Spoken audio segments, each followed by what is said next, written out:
18 साल से कम बच्चे घर के बाहर आओ। सभी बच्चों को सरकार द्वारा डेंगू का टीका लगाया जा रहा है। अबे यहाँ से मत चिल्ला डॉक्टर, ऐसे कोई नहीं आएगा। सब बच्चे इंजेक्शन से बहुत डरते हैं। तो कैसे आएंगे?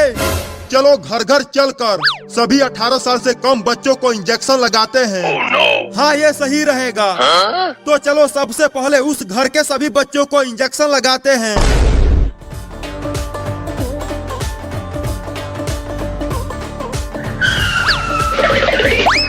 कोई है घर के अंदर? बाहर निकलो।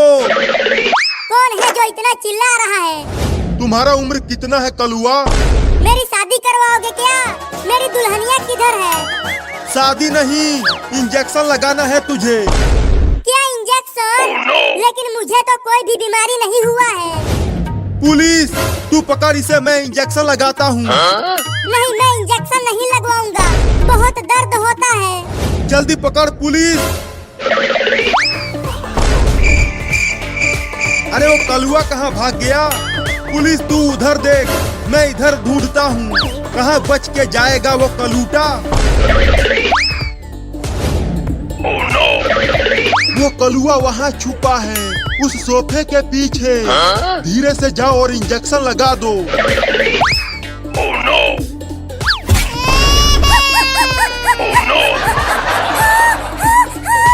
इंजेक्शन लगा दिया। अगर तू भागता नहीं तो मैं धीरे से इंजेक्शन लगाता। अब चलो डॉक्टर, चिंटू और चिंकी को भी इंजेक्शन लगाते हैं। हाँ चलो। अब ठेले को धक्का मार पुलिस।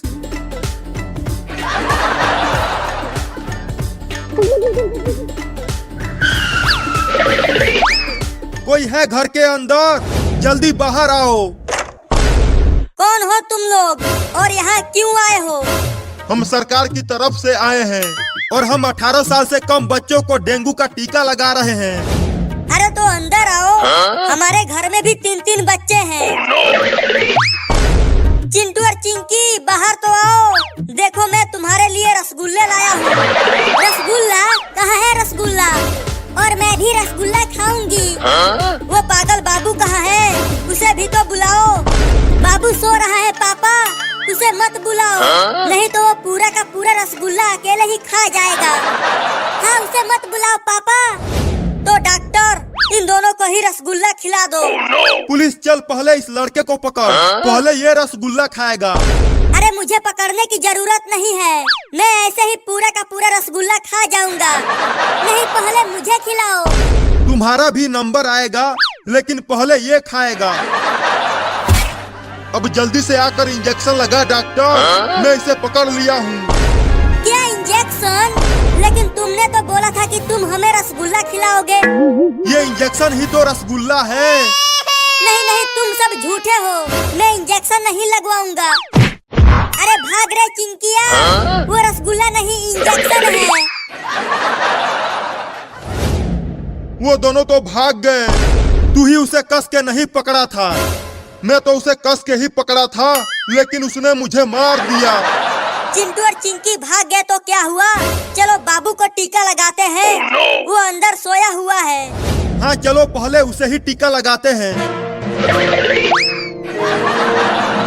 देखो वो सो रहा है, चुपके से उसे इंजेक्शन लगाना, नहीं तो अगर वो जाग गया तो बहुत मारेगा तुझे। ठीक है, सोते हुए ही लगा देता हूँ।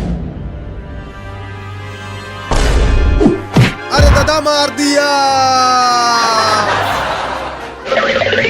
ये इंजेक्शन मुझे दो डॉक्टर, मैं लगाती हूँ उसे, ये मुझे नहीं मारेगा। हाँ ये लो। पुलिस, उसका दोनों हाथ पकड़ के टांग ले। अब उसकी मम्मी उसे टीका लगाएगी।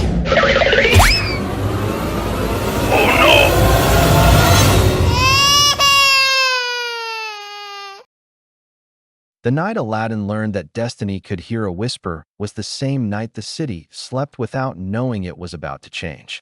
A single lamp, buried beneath centuries of dust, waited for a hand that trembled not with greed but with doubt. And far above that forgotten place, the stars leaned closer, as if even they did not want to miss what would happen when an ordinary boy decided whether he would remain invisible forever or dare to be seen. Aladdin had always been seen as trouble, though no one ever truly looked at him. He ran through the narrow streets with quick feet and quicker excuses, stealing bread not because he loved stealing, but because hunger argued louder than pride. The marketplace knew his name, but not his heart. If they had looked closer, they would have seen a boy who shared his stolen meals with strays, who stared at the palace gates not with envy, but with wonder, imagining what it felt like to belong somewhere that did not push you away. His mother used to tell him that he was meant for more, that the world had simply misplaced his invitation. After she died, those words became both his comfort and his ache. One afternoon, when the sun burned low and tempers burned high, a stranger approached him. The man wore fine robes and a smile that felt practiced, as if it had been rehearsed in a mirror. He spoke Aladdin's name with unsettling familiarity and promised him riches beyond hunger, purpose beyond running. All Aladdin had to do was retrieve something from a place where no one else could go. Desperation makes courage out of fear, and so Aladdin followed, unaware that he was stepping into a test older than the city itself. The cave revealed itself like a wound in the earth, its mouth glowing with unnatural light. The stranger's voice sharpened, warning Aladdin to touch nothing but the lamp. Inside, treasure piled like frozen sunlight, gold, jewels, wonders whispered about in stories. But Aladdin's eyes kept returning to a small, dull lamp resting alone, unimpressive and patient. When he lifted it, the cave shuddered, and in a moment of betrayal as old as ambition, the stranger sealed him inside, claiming the riches above while leaving a boy to darkness below. Alone, trapped, and shaking, Aladdin wept, not for the gold, but for the foolish hope that had led him there. His hands brushed the lamp as he wiped his tears, and in that simple, unthinking act, the world exhaled. Smoke poured forth, filling the cave, shaping itself into a towering presence with eyes like galaxies and a voice that echoed with laughter and sorrow at once. The genie was free, bound by rules yet bursting with life, and Aladdin, stunned and terrified, listened as the impossible became real. The first wish escaped him without polish or poetry.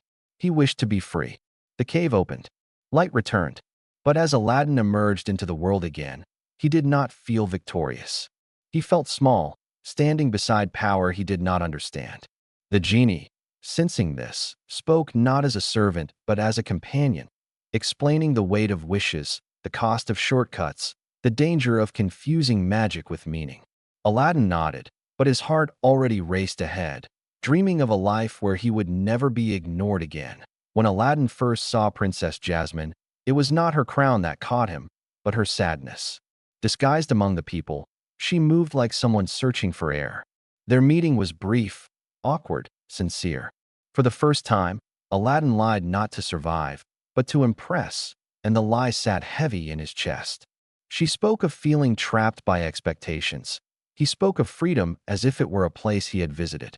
When guards tore them apart, Aladdin realized something painful and beautiful. He wanted to be worthy of the way she had looked at him, not as a thief or a dreamer, but as a person. That night, beneath the stars, Aladdin made a wish that changed everything. He wished to become someone the world would respect. The sky itself seemed to shift as he transformed, clothes fine, posture confident, name grand. Yet beneath the silk and ceremony, his heart beat with the same doubts. The genie granted the wish with flair, but his eyes carried a warning Aladdin did not yet understand. Power drew enemies as easily as it drew admiration. Jafar, the palace advisor, watched the new prince with calculating eyes, sensing magic behind the mask. He whispered poison into the ears of the court, weaving suspicion and ambition together. Aladdin's life became a performance, every smile a risk, every moment with Jasmine a test. He wanted to tell her the truth, but fear held him hostage. Fear that without magic, without illusion, he would lose everything. The turning point came not with a wish, but with a choice. When Jafar exposed the truth and stole the lamp, the city fell under darkness heavier than night. The genie, bound to serve a cruel master, was forced to turn joy into terror. Aladdin, stripped of magic and status, stood again as he truly was, just a boy with nothing but courage and regret. And yet, in that emptiness, something unbreakable formed. Aladdin returned not as a prince, but as himself. He faced Jafar with honesty instead of power, using wit instead of wishes. He reminded the sorcerer of a truth no spell could change, that those who crave control are never free. In his hunger for absolute power, Jafar wished himself into a form too great to contain, and in that irony, became trapped by the very magic he worshipped. When the dust settled, the lamp returned to Aladdin's hands. The genie waited, silent, hopeful. Aladdin looked at him and finally understood what his mother had meant. Being meant for more did not mean having more. It meant choosing more, for others, for truth, for freedom. With a voice steady and a heart clear, Aladdin made his final wish, not for wealth or love, but for the genie's freedom. The sky seemed brighter after that, as if the world itself approved. The genie laughed, cried, and vanished into the horizon, free at last. Aladdin stood alone, uncertain of what came next, but unafraid. When Jasmine found him, there were no disguises left, no lies to maintain. He told her everything, and she listened, not as a princess judging a commoner, but as a person recognizing another. Their future was not built on magic, but on choice. The city remembered Aladdin not as a prince who appeared from nowhere, but as a young man who proved that worth is not granted by wishes, but earned through honesty, courage, and compassion. And somewhere, far beyond the palace walls, the wind carried a laugh that sounded like freedom, reminding the world that the greatest magic has never lived inside a lamp, but inside the heart brave enough to let go.